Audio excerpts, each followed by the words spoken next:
ఇది HP Victus gaming laptop.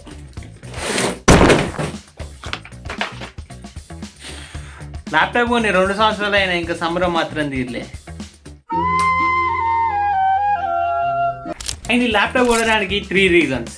First thing వచ్చేసి design. ఈ డిజైన్ చూస్తే చాలా మినిమల్ గా స్టూడెంట్ ఫ్రెండ్లీగా ఉంటుంది. నాలాంటి స్టూడెంట్స్ కి ఇది ఒక best choice. And second thing దీని పర్ఫార్మెన్స్. ల్యాప్టాప్ వచ్చేసి i5 12500H series gaming processor తో వస్తుంది.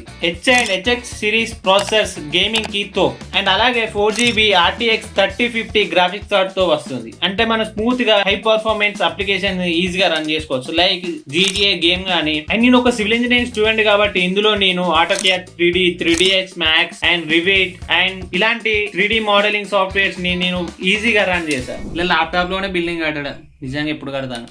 అలాగే ఇలాంటి వీడియోస్ ని ప్రీమియర్ ప్రో లో 4K లో, ఆఫ్టర్ ఎఫెక్ట్స్ లో, యానిమేషన్ 1080p లో ఈజీగా చేసుకోవచ్చు. అండ్ థర్డ్ గా వచ్చేసి దీని ప్రైస్. దీన్ని నేను అప్పుడు 63K కి తీసుకున్నా. ఒరిజినల్ ప్రైస్ వచ్చేసి 73K. అప్పుడు 10,000 డిస్కౌంట్ రావడంతో నేను 63K కి తీసుకున్నా. కొన్ని హీటింగ్ ఇష్యూస్ ఉన్న 63K కి నాకు చాలా ఆఫర్ చేసింది, like powerful processor, powerful graphics card, like 1050 కాదు, 2050 కాదు, 3050 గ్రాఫిక్స్ కార్డ్ తో వస్తుంది. 63K కి లేదా 70K కి నాకు మిగతా ల్యాప్టాప్స్ తో కంపేర్ చేస్తే ది బెస్ట్ చాయిస్ అనిపించింది అండ్ వాల్యూ ఫర్ మనీ అనిపించింది. మీకు దీని ఫుల్ డీటెయిల్స్ కావాలంటే లింక్ అని కామెంట్ చేయండి. దీని పర్చేస్ లింక్ ని సెండ్ చేస్తా. అండ్ కంటెంట్ వస్తే ఫాలో అండ్ సబ్స్క్రైబ్.